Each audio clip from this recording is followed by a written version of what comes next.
मियां मोहम्मद नवाज शरीफ साबिक़ वज़ीर आज़म पाकिस्तान, जो कि इस एवन फील्ड रेफरेंस का फैसला आज 3 रेफरेंसेस थे।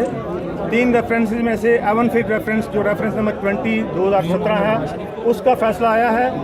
उस फैसले के मुताबिक मियां मोहम्मद नवाज शरीफ को 10 साल कैद की सज़ा सुनाई गई है। इसके साथ साथ 8 मिलियन पाउंड्स जुर्माने की सज़ा कोर्ट ने आयद की है। इसके साथ ही साथ अदालत ने तमाम एवन फील्ड अपार्टमेंट्स को फेडरल गवर्नमेंट के हक में जब्ती का आर्डर जारी किया है। इसके साथ मुलज़म मरीम नवाज को 7 साल कैद बामशक्कत की सज़ा सुनाई है और इसके साथ साथ 2 मिलियन पाउंड्स जुर्माने की सज़ा का हकदार करार दिया गया है। इसके साथ साथ